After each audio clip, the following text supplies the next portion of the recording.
Viewers, be prepared. South Africa's political soap opera has just hit a new level.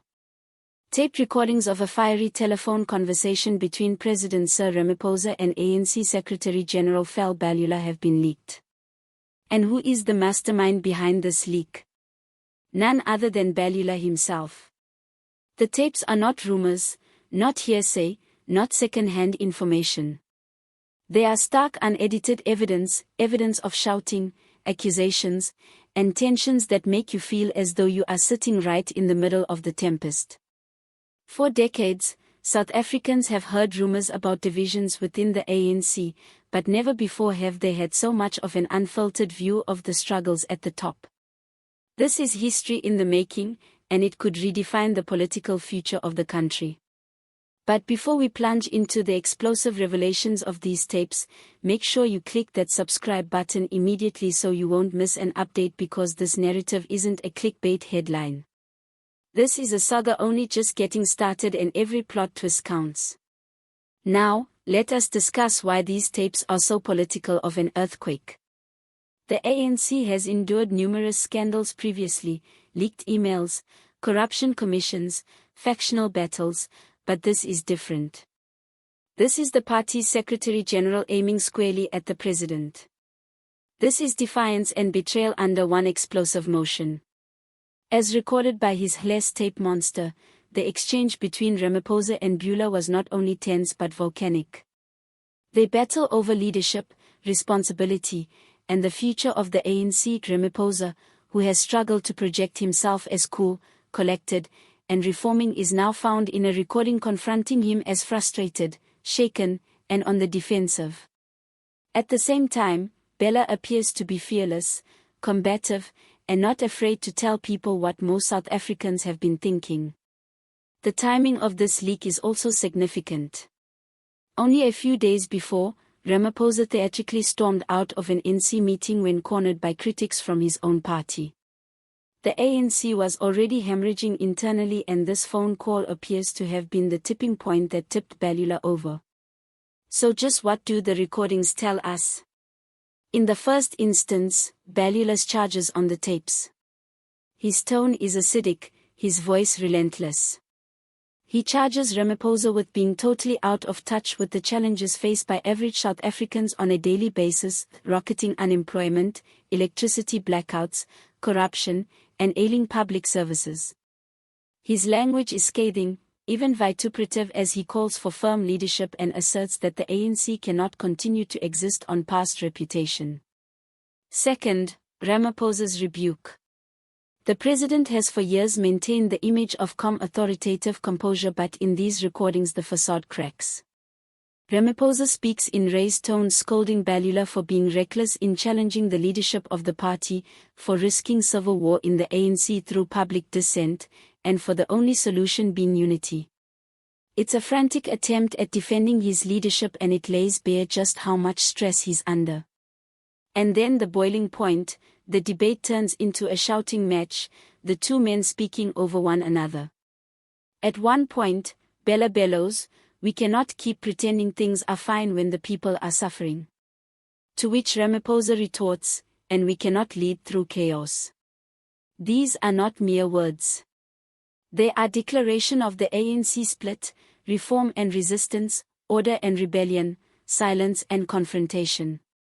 And now the million-rand question: why would Balula leak himself the nasty tapes? Analysts are racing to justify this daring, almost crazy act. One theory: a power play. By revealing the conflict, Balula can put himself forward as the brazen truth-teller, the bravo leader who will confront Ramaphosa while others remain silent. Another option: public sympathy. By releasing the recordings into the public domain, Balula directly engages the frustrations of frustrated ordinary South Africans who feel disregarded by the government. He becomes their champion, their voice, the men who will risk everything to call for accountability. And finally, the worst scenario: a strategic coup. It could be a deliberate move to loosen Ramaphosa's hold on the ANC, to signal to the world that his leadership is collapsing and to make it more difficult for him to gag critics within. Whichever the motive, the fact remains that the ANC has been plunged into new terrain. The response was explosive. Within hours, hashtags related to the tapes were trending nationally. South Africans were divided. Some had kind words from Balula, saying finally someone within the ANC is willing to speak the truth. Others condemned him as a betrayer, maintaining that releasing private talks is reckless, dangerous, and destructive to the stability of the nation. Within the ANC, the reaction has been even more brutal. NEC members are said to be seething. Some demand Balula be disciplined, even thrown out for disrespecting the president and exposing the party's dirty linen in public. But still others behind closed doors mouth that Mbalula merely spoke what they themselves have been too terrified to acknowledge, that the ANC is broke, rudderless and losing the people's trust. For President Ramaphosa, this scandal is a nightmare. He has spent years taking pains to create an image of control, calmness, and authority. Now, in just a few leaked minutes, that has been destroyed. The tapes show him not as a steady hand on the helm, but as a cornered leader, defensive and clearly shaken. It's a moment of weakness his opponents will not forgo unpunished. And here is the most perilous aspect: can Ramaphosa bounce back, or do the tapes signal the beginning of the end? South African politics does not tolerate weakness, and once the image of toughness is compromised, it is all but impossible to recover. But the tapes are more than an embarrassment for the president on a personal level. They are symptomatic of something far more profound: the crisis of identity of the ANC. The party that once stood for freedom is now riddled with factionalism, distrust, and acrimonious infighting. Rather than spend their time curing the energy crisis, addressing unemployment, and stimulating the economy, they are devouring one another. With elections ahead, this fragmentation can be devastating, leaving the field wide open for opposition parties to fill. For the average South African, the response has been ambivalent. On the one hand, the tapes legitimize their disillusionment. They can finally hear for themselves what they've long speculated, that the ANC is collapsing under the pressure of its own inconsistency. On the other hand, the dismay is debilitating.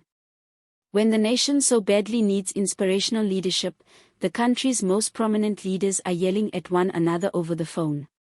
So, what is it? Mbalula's release of this phone call has turned smoldering political tension into an out-and-out crisis. These recordings reveal anger, distrust, and a fight for control at the highest levels of government. And make no mistake, this could alter the future of South African politics forever.